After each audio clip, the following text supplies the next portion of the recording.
Desde que me lembro, Lucas sempre foi diferente. Não no sentido brilhante ou especial que os pais gostam de repetir nas festas de família. Diferente mesmo.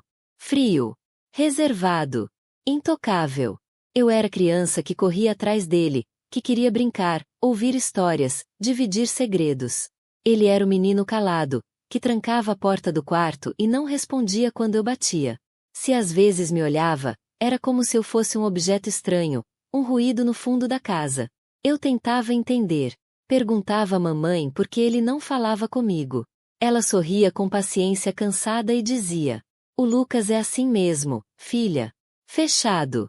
Mas ele te ama, do jeitinho dele." Cresci acreditando nisso. Tentando me convencer.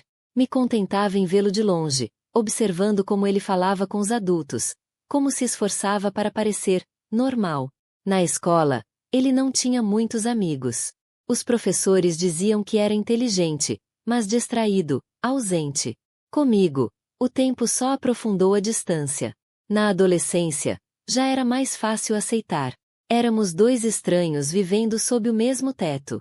Ele saía sem dar notícias, voltava tarde, e sempre com aquele olhar frio, como se o mundo inteiro fosse uma ameaça. Se alguém me perguntasse se éramos próximos, eu respondia com um riso sem graça. Não brigamos, mas também não somos amigos. Hoje, adultos, falamos pouco.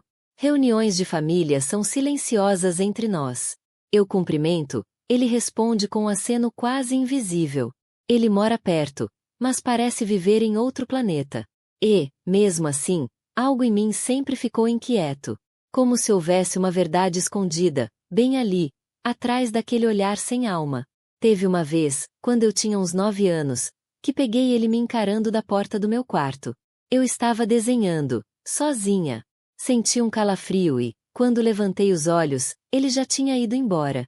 Na época, achei que era coisa da minha cabeça.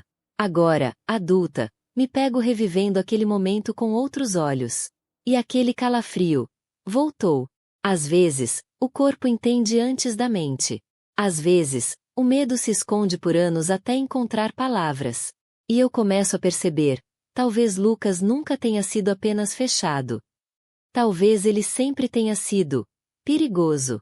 Às vezes, o perigo não chega gritando. Ele sussurra. Começou com coisas pequenas. Um brinco sumido. Depois um caderno de anotações do meu trabalho, onde eu guardava ideias, senhas, reflexões, desapareceu da escrivaninha. Pensei que tinha perdido, até encontrá-lo dias depois. Revirado, páginas arrancadas. Me senti invadida, mas reprimi a desconfiança. Devo ter deixado em outro lugar, pensei. Depois vieram os e-mails estranhos. Uma senha trocada sem motivo. Um aplicativo instalado no meu celular que eu não lembrava de ter baixado. No fundo, eu sabia que algo estava errado, mas negava.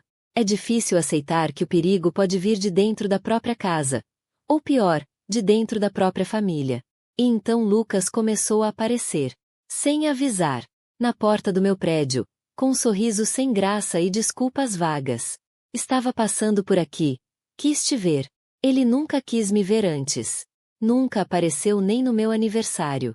Mas ali estava ele, com sacolas de supermercado ou uma garrafa de vinho, tentando parecer casual. Sorria com os lábios, mas os olhos pareciam mortos. Eu sorria de volta, desconfortável, tentando disfarçar. Oferecia café. Trocávamos palavras curtas. E ele ficava observando o apartamento. Cada canto. Cada foto. Cada detalhe. Uma vez, fiz a besteira de mencionar que estava com insônia. No dia seguinte, encontrei um frasco de remédio natural sobre minha mesa. Sem bilhete. Sem explicação. Ninguém mais tinha acesso à minha casa. E mesmo assim, eu duvidava de mim. Talvez ele esteja tentando se aproximar, eu dizia. Talvez seja só preocupação de irmão. Mas havia algo no ar. O modo como ele olhava ao redor. Como fazia perguntas demais sobre minha rotina, meus horários, onde eu guardava as chaves. Como ficava em silêncio por longos segundos, só me encarando. Eu queria acreditar que era só imaginação.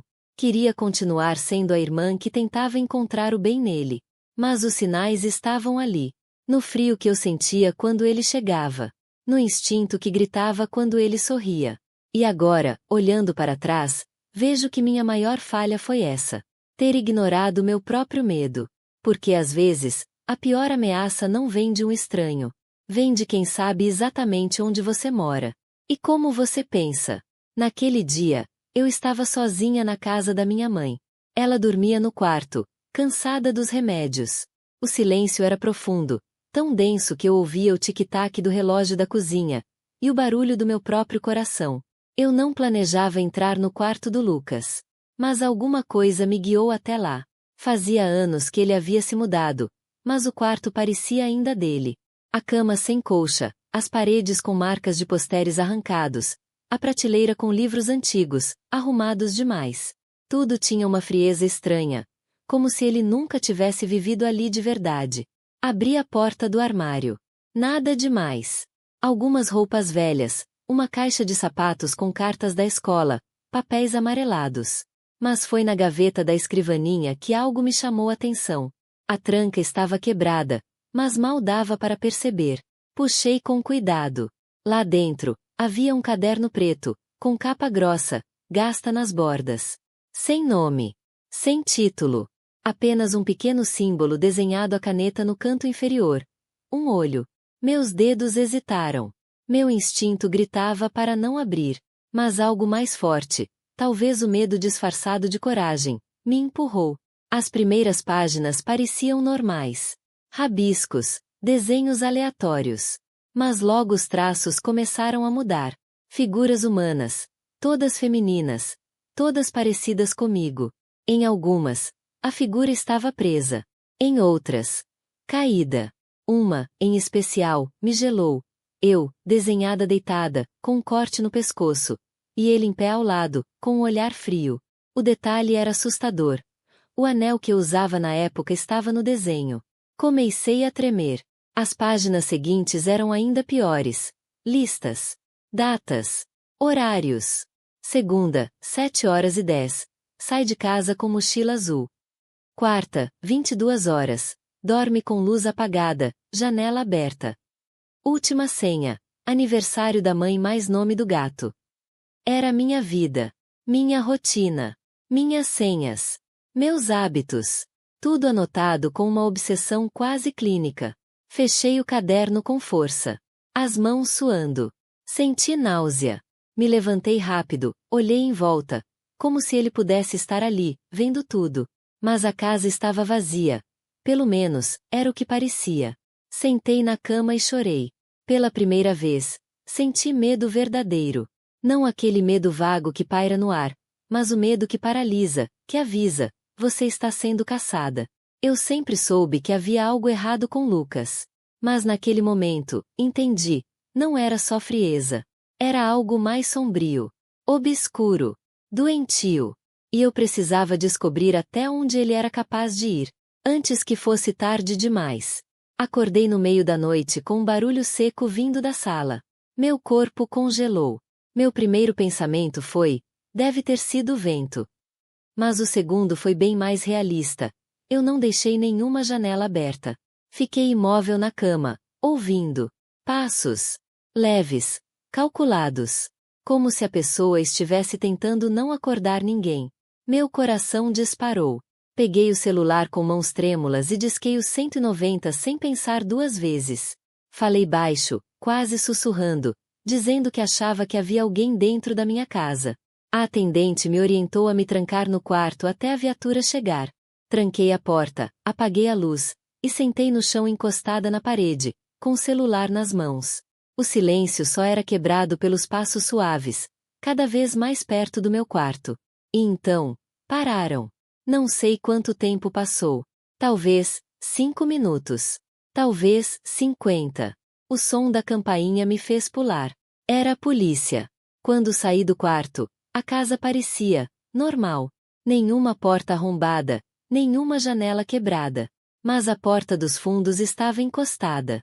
E eu tinha certeza absoluta de que a havia trancado. 2 policiais revistaram a casa inteira. Nada. Nenhum sinal claro de invasão. Me disseram que podia ter sido um susto, ou até um vizinho errado. Mas o olhar de um deles mostrava que nem ele acreditava naquilo. Depois que eles foram embora, ainda tremendo, fui para a cozinha pegar água. Foi quando a campainha tocou de novo. Abri a porta com medo. E lá estava ele. Lucas. Com a mesma cara fria de sempre, mas com um tom ensaiado de preocupação. Eu soube do que aconteceu. Disse, sem explicar como soube. Vim ver se você estava bem. Fiquei em silêncio. O copo de água tremia na minha mão.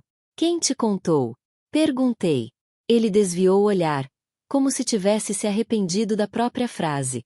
Um amigo da polícia. Me ligou. Mentira. Eu vi nos olhos dele. Ele entrou, sem ser convidado, e olhou tudo como se estivesse checando se a missão havia sido cumprida. Naquela noite, eu soube. A sensação era clara, cortante. Não foi um ladrão. Não foi o acaso. Foi ele. Lucas. Meu irmão. A pergunta que me perseguiria a partir daquele instante era só uma. Por quê? Nunca acreditei muito em intuição, mas naquela semana, algo me puxava para o sótão da casa da minha mãe. Era um lugar empoeirado, abafado, onde ela guardava tudo que não tinha coragem de jogar fora. Inclusive os papéis da nossa infância. Subi sem esperar muito, apenas com a esperança de entender quem era Lucas, ou pelo menos, quem ele tinha sido. Mas o que encontrei foi muito mais do que eu esperava. No fundo de uma caixa antiga, entre boletins escolares e cartões de aniversário, havia uma pasta preta, sem identificação. Dentro, certidões antigas, laudos médicos, e uma carta. Foi a certidão que me fez perder o ar. Lucas não era meu irmão biológico. Ele havia sido adotado ainda pequeno, com cerca de 5 anos. A origem dele era outra. Outra cidade. Outra história. Uma tragédia. A carta, escrita por minha mãe, explicava tudo. A família de Lucas havia morrido em um incêndio suspeito. Ele foi o único sobrevivente. Ficou meses num abrigo até meus pais decidirem adotá-lo. Segundo minha mãe, ele nunca aceitou. Nunca os chamou de pais. Cresceu retraído, sombrio, desconfiado. E então, quando eu nasci, a filha biológica deles, tudo piorou. Para ele, eu era substituta. O erro. O lembrete de que ele nunca pertenceria de verdade. Sentei no chão do sótão com a cabeça girando. Uma vida inteira acreditando em laços que nunca existiram. Uma infância tentando chamar a atenção de alguém que só via em mim uma ameaça silenciosa. Levei os documentos para casa. Queria digerir tudo. Mas o pior ainda estava por vir. Em um velho computador da família, que estava no meu armário desde que minha mãe adoeceu, encontrei uma pasta com backups antigos. E lá estavam eles. E-mails. Arquivos. A verdade crua. Lucas participava de fóruns obscuros na Deep Web. Grupos de ódio, de justiça pessoal, de purificação familiar. As mensagens dele eram perturbadoras. Ele falava sobre mim como se eu fosse um vírus. Ela roubou o que era meu. Ela não merece existir. Vou apagar o erro que meus pais cometeram. Havia até fotos minhas, algumas que eu nunca postei, tiradas claramente sem meu conhecimento. Relatórios. Observações sobre meus horários, lugares que eu frequentava, amigos com quem eu andava. Ele estava me vigiando há anos. Chorei. Mas não de medo. Chorei pela dor de finalmente entender. Chorei por todos os momentos em que tentei me aproximar dele. Pelo amor que dei sem saber que, para ele, eu era apenas um inimigo a ser eliminado. Ali, a máscara caiu de vez. Lucas não era meu irmão. Ele nunca quis ser. Ele me odiava com um fervor que eu jamais conseguiria compreender. E agora eu sabia. Ele não ia parar. Depois de ler aqueles e-mails e ver as fotos escondidas, eu sabia que não podia mais fingir. Não dava para continuar vivendo com medo, olhando por cima do ombro, esperando o próximo movimento de alguém que eu, um dia, chamei de irmão. Liguei para ele no dia seguinte. Disse que precisava conversar. Ele apareceu naquela noite, como se nada estivesse acontecendo, com aquele mesmo sorriso falso, aquele olhar frio que agora eu enxergava com clareza. Nos sentamos na sala. Meus dedos tremiam, mas minha voz saiu firme. Eu sei de tudo, Lucas. Sei que você não é meu irmão biológico. Sei dos fóruns, das mensagens. Sei o que você sente por mim. Ele ficou em silêncio por alguns segundos. Nenhum choque. Nenhuma negação. Então você fuçou, né? Disse, sem levantar o tom. Sempre foi curiosa demais. Você queria me matar. Ele sorriu. Um sorriso lento, cínico. E depois riu. Matar é uma palavra forte, não acha? Eu só queria corrigir o erro. Fiquei imóvel. O tempo pareceu parar. Ali estava a confirmação. Sem disfarces. Sem jogos. A polícia vai saber, falei, mesmo sabendo que ainda não tinha provas materiais. Eu não vou mais me calar. Ele se levantou, me olhou com desprezo e disse: então é melhor correr, maninha. Saiu batendo a porta. Naquela mesma noite, peguei meu carro para ir até a delegacia. Estava com medo, sim. Mas não podia esperar. Tinha que registrar um boletim, começar a me proteger oficialmente. A rua estava vazia. Só as luzes dos postes e o som do motor. Até que, ao me aproximar de uma curva, pisei no freio. Nada. Pisei de novo. Mais forte. Nada. O carro não desacelerava. Eu estava descendo uma ladeira. O pânico subiu pela minha garganta, mas o instinto falou mais alto. Joguei o carro para o lado, raspei na calçada, acionei o freio de mão com força. O carro girou, derrapou, e bateu. Forte. Fiquei ali, imóvel por alguns segundos. Sangue no lábio, mãos trêmulas. Mas viva. Por pouco. A perícia confirmou, os freios haviam sido sabotados. Mas nada ligava diretamente Lucas ao crime.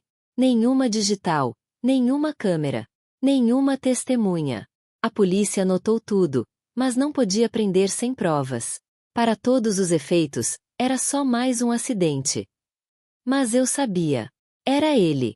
Sempre foi ele. Naquela noite, deitada num leito de hospital, entendi que aquilo não era mais sobre medo. Era sobre sobrevivência. Lucas queria apagar a minha existência. E agora, estava disposto a tudo. Mas eu não seria mais a irmã silenciosa. Eu ia lutar. E se ele quisesse me enterrar, teria que cavar muito fundo.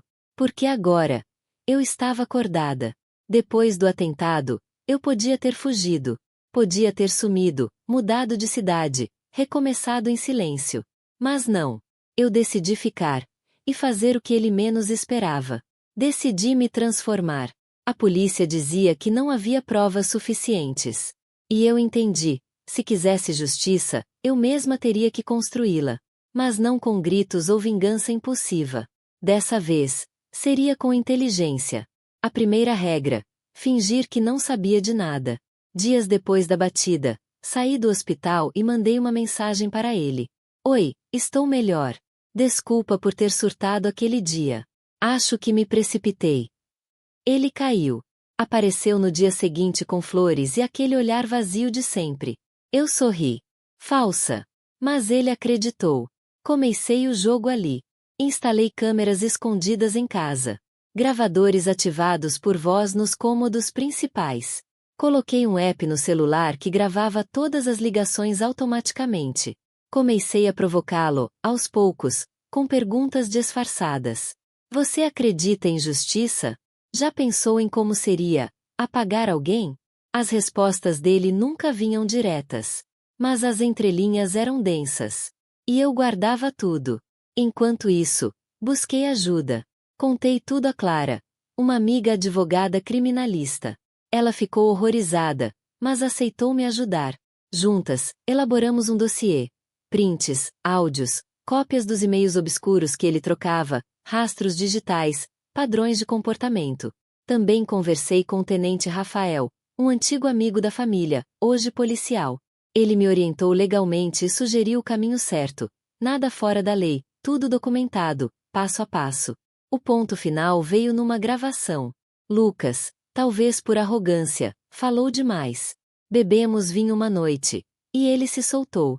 Sabe, se os freios tivessem funcionado melhor, a gente não precisava estar aqui hoje, ele disse, rindo baixo. Aquilo era o que faltava. Em menos de uma semana, Rafael reuniu a equipe e executaram um mandado de prisão. Lucas foi preso. Tentativa de homicídio premeditado. Provas suficientes. Ele ficou em silêncio enquanto era algemado. Nem uma palavra. Nem surpresa. Eu o encarei de pé, firme, enquanto ele era levado. Eu venci. Sem gritar. Sem correr. Sem descer ao nível dele. Mas dentro de mim, algo havia mudado para sempre. Porque às vezes, para sobreviver, a gente precisa deixar de ser apenas vítima e virar estrategista. Eu virei o jogo. E agora, era ele quem estava atrás das grades. Durante muito tempo, eu insisti em chamá-lo de irmão. Mesmo quando ele me ignorava. Mesmo quando o olhar dele gelava o ambiente. Mesmo quando algo dentro de mim gritava para ficar longe. Eu ainda o chamava assim. Ele é só fechado, diziam. Família é para sempre. Mas hoje eu sei, família não é feita só de sangue. É feita de cuidado, de presença, de verdade. Lucas nunca foi meu irmão. Ele foi o inimigo mais próximo que já tive. E talvez isso seja o mais difícil de aceitar. Que o perigo não vinha de fora. Não era um estranho na rua, nem um assaltante na madrugada. Era ele. O menino da foto ao meu lado na estante. O mesmo que dividiu a mesa de jantar comigo por anos. A casa onde cresci virou um campo minado de lembranças. O cheiro do corredor, o barulho da porta do quarto dele abrindo. Tudo carrega o peso daquilo que quase aconteceu. Hoje eu vivo com medo. Mas também com alívio. Medo de confiar. Medo de dormir com a porta destrancada. Medo de não enxergar, de novo, o perigo disfarçado de afeto. Mas também, alívio. Porque eu sobrevivi. Porque tive coragem de encarar a verdade. Porque me recusei a ser a próxima vítima de uma história que começou muito antes de mim. A dor não passou. A cicatriz também não. Mas a ingenuidade, essa sim, ficou para trás. Aprendi que o amor precisa ser recíproco para ser real. Que laços se constroem, não se impõem. E, acima de tudo, aprendi a ouvir o que meu coração sempre tentou dizer. O instinto nunca mente. Se eu pudesse voltar atrás, teria ouvido mais minha intuição e menos as desculpas. Hoje, quando me perguntam sobre irmãos, eu só sorrio e digo: tive um, mas ele não era meu.